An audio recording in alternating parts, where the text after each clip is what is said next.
Welcome to our book club. Today we're going to talk about Build to Last by Jim Collins.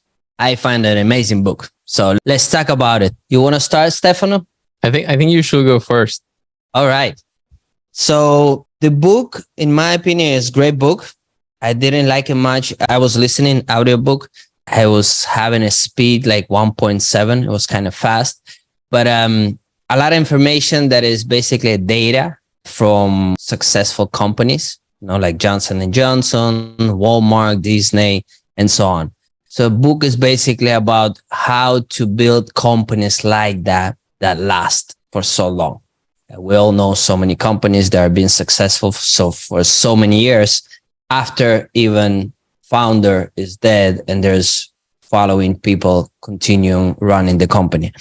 So couple of things that it really catch my attention on points that really makes a difference for the company to be successful is, so one of them, it's not about great idea. They're talking about, it's not just having this amazing idea that can just make the world different or something like that. It's more about manage, adapt, and continue growing.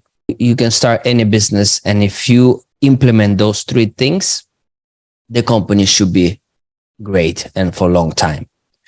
The other philosophy is instead of or, it's and. So whenever you trying to do something in your company, it's not necessarily this or that. It's more if you can add something to your company additional. To give an example, instead of just selling one product, you can sell two products. In our case, in our e-commerce business. So that's one of the philosophies that should be adopted. The other one is it cannot be only about profits. It have to be about purpose as well. So of course, without profit, the company cannot sustain itself. But at the same time, without purpose, real why the company exists also cannot sustain just because having a profit, because you lose the momentum, you lose the culture, you lose many things when it's just about profits. A lot of us in e-commerce business struggle with that because many times we just think about profits and in our case, buying and selling products. But sometimes you need to adapt that philosophy in your company and not just think about the profits. It needs to be also something more than that. For instance, in my company, it's more about my team because a lot of my team are from my family. We're trying to make it very family business. 5 driving forces that make the company successful. Big goals, cult-like culture, try many and keep what works, homegrown promotions. What they mean by that is within your company, people who work should be promoted. Not like you just find somebody else outside and hire that person for the higher position without them working within the company. I did something similar recently. Instead of finding a manager, I just promote one of my teammates to be a manager. I think it's fair. Not necessarily it's going to work well, but I think it's fair, and that's how employees in the company feel better. And the last one is the end of the beginning. So you always start a new day like it was a beginning, not the end. That's what they mean. So my evaluation, like we usually do, one is how it was written. I give a 7. How it impact me, I would say 7 as well. But overall, I would give an 8. I think it was important topic. So those are my numbers: 7, 7, and 8. Have you heard the expression? You need to rate it from 1 to 10, and you cannot do 7. That's kind of. I never heard that. Yeah. Because 7 is kind of the neutral. It's very neutral. Yeah. It is. It is. I'm not choosing sides. Exactly. I mean, it's a good book, but the part that I didn't like much, it's more of information of the other companies. A lot of that. I would really like some secret sauce of really what makes the company successful, not just what the other companies did. Because a lot of those companies are not similar to your company, have nothing to do with your company. So, but there is some common things.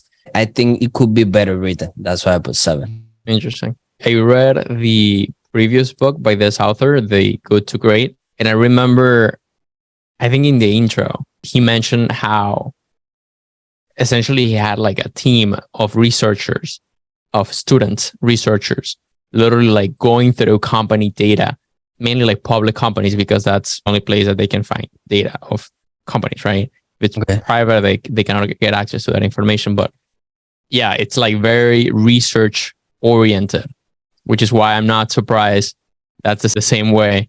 On my side, I think I told you already that I didn't get a chance to read the book this month. However, I watched like 3 different summaries before jumping into the call, and I have a lot of notes, and most of them you already touched on. One that you didn't mention, but it relates to the idea of purpose or mission. It's the idea of like big, hairy, audacious goals that align the company. I heard something from, I think it was one of the Ormosis, I think Leila Ormosi, and she said like, you have to create a vision so big that your team's visions for themselves fit into your company's vision. Meaning your vision is so big that everyone working in it can fulfill their own personal visions by pursuing that big vision. And that was crazy because I hadn't thought about it that way, but it makes a lot of sense. And I think that's what he's trying to like get to here, right? You need to create a machine that makes it possible for everyone working in it to achieve their goals, to do what they want with their lives, right? Right. So that was a good kind of validation on that concept. I struggle a lot, and you mentioned it before, but with the idea of like mission, I get like there's some missions that I get and some that don't. It is also hard for me to justify there being some type of this nice, crazy vision for certain companies. Like you mentioned, like if you're just reselling products, it's useful to have a vision or a mission or something like that. In my case, and just to give you an example and utilize that as well. I mean, the vision have to be your company, not as much what company does. Your company does buy and sell products, but the vision of the company can be totally different. It doesn't have to be based on what actually doing or the product you have, not the service or the product. Is more of the company. Do you understand where I'm going with that? It's kind of like the values that you embody while you do what you do. The values or your vision. I mean, you can implement your vision, what you exactly want for your life, and kind of have that vision in your company. Not exactly what the company does. It's more what you want from the company for yourself. Like your personal vision, personal thing. Well, it's a vision. It depends on what type of vision you have. If it's favors the company or it's just your selfish vision. You know what I mean? Yeah. It can be a vision that is team as well, but at the same time, it's kind of your vision. If your vision of the company is to achieve this number or become the big company for all the people that you know, all your friends or your family, that's my vision. You know, I really would like to have my family, my friends working with my company. The company is so big that everybody want to work with me, you know? And again, some of them I'm already achieving. I mean, I have most of my friends and family working with me, you know?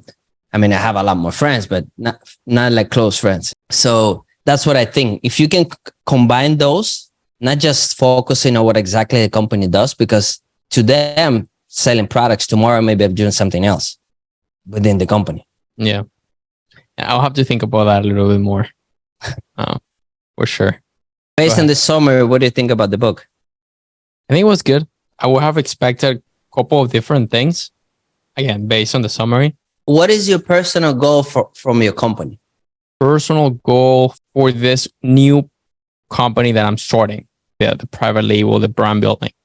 For that, and I think that will be more of a big, hairy, audacious goal, but or it can be a vision. I don't know, but I would love to build something like a Nestle.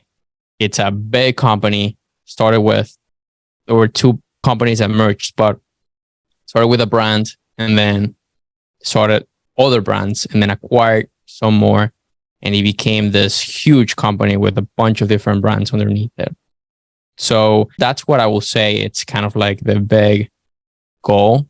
And I think it's a cool vision for the company that I started in 2019, the one that I've been working on since then. The vision is to make money. I mean, I don't think there's any other vision aside from that. And I don't think it will be useful to have a vision for that company, because literally the reason I can think of, maybe as it is right now, is I wanted to make money. But who knows, maybe it's a matter of thinking how I can increase or make a better or bigger vision for that company. But don't you think all those different companies is basically an umbrella of one company? Well, I could say that, but I think both are fairly different fundamentally. I think they're fairly different. But if I were to mix them together, then I will have to make it even more general, the vision, which could be like create and sell the very best products, something like that. Or something like similar to what Amazon has, like most customer centric company X, Y, and Z. And I don't know if that, I mean, yeah, I guess it's useful. Yeah, that's kind of where I'm at. Cool. It's not easy to determine. And if you're going to have more companies, the more complicated it's going to get.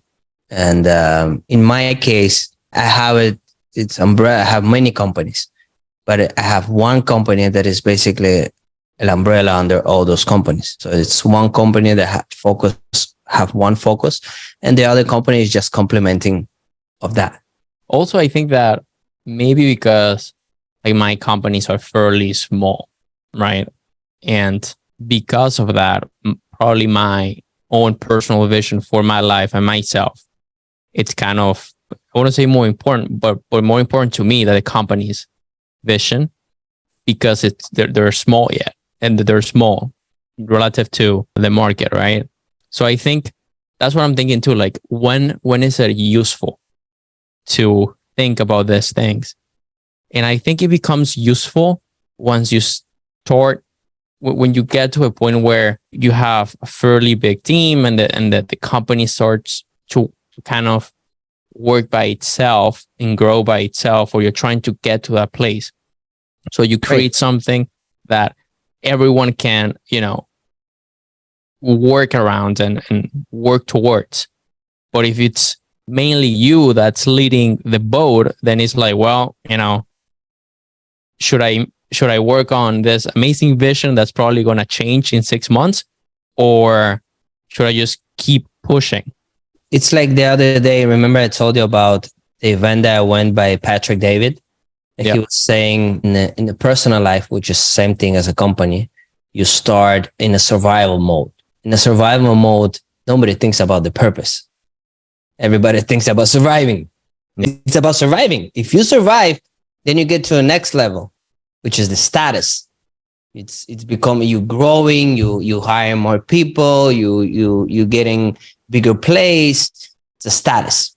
Once you surpass the status, then it goes to a purpose. Now you find, the company is growing, it's all processes, everything is in place. Then you can start thinking, creating like an amazing purpose. But at the beginning, it's all about surviving. Yeah. I agree 100%. And the other part is, the funny part is that you can jump from one to another really fast if you don't have. It happened to me. You are thinking about the purpose and it's all glory, but then one of a sudden, from one day to another, you're in a survival mode. So the purpose is not priority anymore.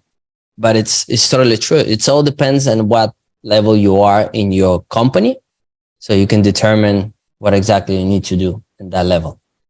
But a lot of people are totally agree that thinking about the purpose, and they still don't even have a product to sell or a service to provide. I mean, they do in backward. Yep, I think that's what it is. Cool. All right, man. Thank you for coming. What is our next book? So next, The Gap and the Gain. yeah, that's gonna be our book name, and it's gonna be November 1st. November 1st at 7 p.m. And The Gap and the Gain by Don Sullivan and Dr. Benjamin Hardy.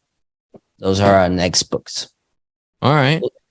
All right, Stefano. Thank you very much. Let's stop the streaming. Sounds good.